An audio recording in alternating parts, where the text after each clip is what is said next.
Kama bado haujasubscribe, tafadhali bonyeza batani nyekundu hapo chini ambayo imeandikwa subscribe. Hivyo itakusaidia kuwa wa kwanza kuangalia tutorial nitakapoziweka hapa YouTube.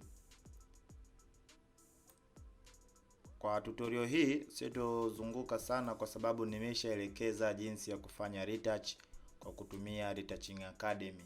Kwa hiyo nitaonyesha tu baadhi ya hatua ninazofanyaga mimi mwenyewe nikiwa nafanya frequency separation yangu.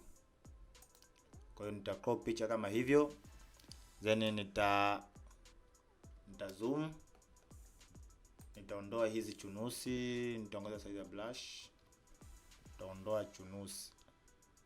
Kwanza layer yangu nitaicopy hapa, then nitaondoa chunusi.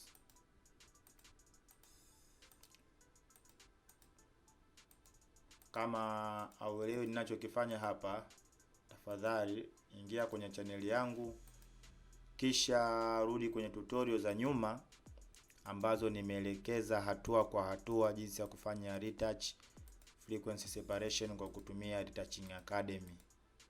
Nimeelekeza vizuri kabisa mwanzo mpaka mwisho. Video hii nitakupa kama mwongozo, kama video za kule maybe kuna sehemu uliruka, unaweza ukaangalia tutorial hii ukajua ni jinsi gani ya kufix hilo tatizo lako.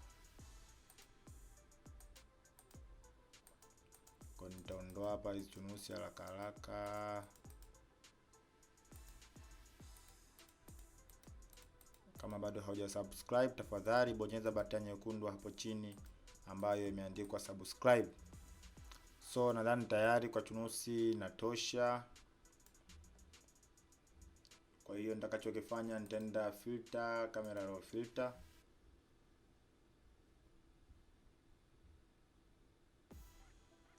Naona kompyuta yangu ipo slow kidogo kwa sababu kuna video nazirenda kwenye Premiere Pro. Kwa hiyo imechukua space kubwa sana ya RAM. Baadhi ya adjustment hapa nitazifanya.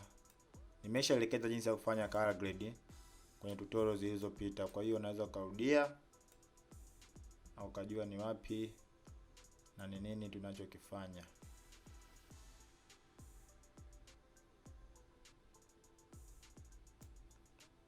Yeah, I think inatosha. Maybe mpaka humo.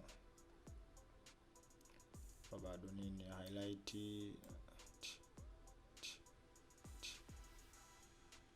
Amba niangalie before na after. Yeah, inatosha. Sitaki kufanya overdo. Then hatua inayofuata ni moja kwa moja tutaenda kuifungua Retouching Academy yetu.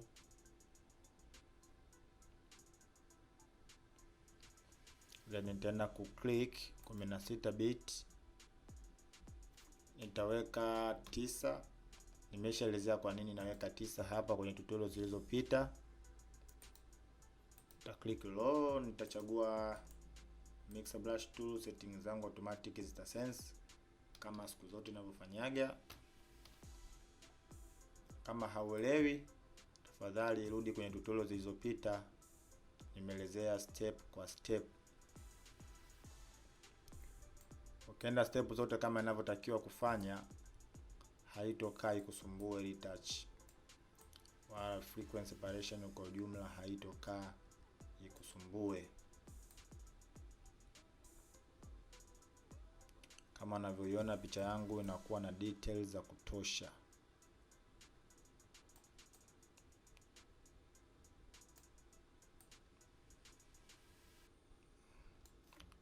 Tapunguza size ya brush.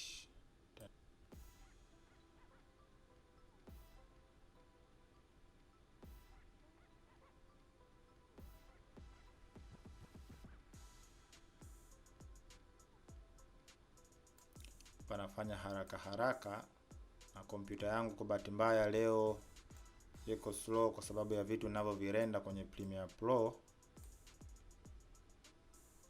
So tutasameana. Kwa hiyo hivyo ndo jinsi ya kufanya frequency separation kwa haraka haraka. Kama unahitaji kujifunza zaidi, unaweza ukajiunga kwenye group langu la WhatsApp kupitia linki hiyo hapo chini, au tuma SMS kwenye namba yangu hapo chini, nitakutumia linki moja kwa moja ukutane na wakali zaidi ya wakali.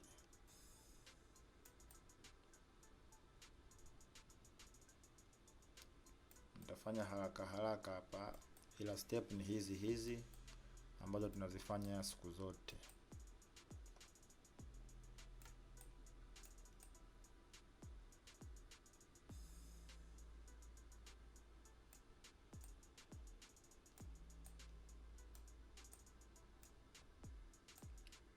Nadhani inatosha kwa leo. Nitatoa hizi balls, nitatumia patch tool, nitachola, nitamove pembeni, chola, nitamove pembeni, hapo nitachola. Nimeshaelekeza hii, kama unaona uelewi ninachokifanya hapa, bora karudi kwenye series ya kufanya retouch kwa kutumia Touch Academy. Nimeelekeza vizuri zaidi kuliko ninachokifanya hapa. Hapa nafanya randomly kwa ajili ya kuonyesha mwongozo. Control D. Then nitafunga layer yangu ya frequency separation, nitaenda kusafisha macho haraka haraka.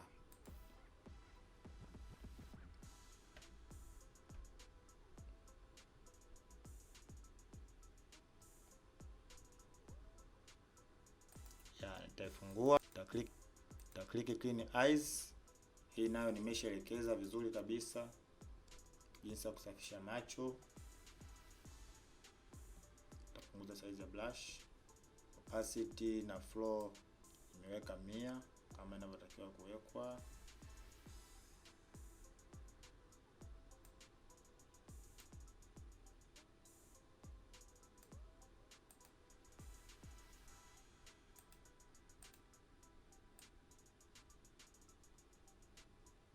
Kama bado hauja subscribe, tafadhali bonyeza button nyekundu hapo chini ambayo imeandikwa subscribe, kisha bonyeza alama ya kengele itakayojitokeza. Punguza size ya blush, then nitaweka mstari hapo chini, kama hivi. Na hisi imezidi sana, kwa hiyo nitaenda kupunguza opacity. Opacity nitapunguza kidogo, like that. It is enough. Nita zoom out picha yangu na kuiangalia before na after. Nadhani inatosha. Kama bado hauja subscribe, tukutane kwenye tutorial zinazofuata.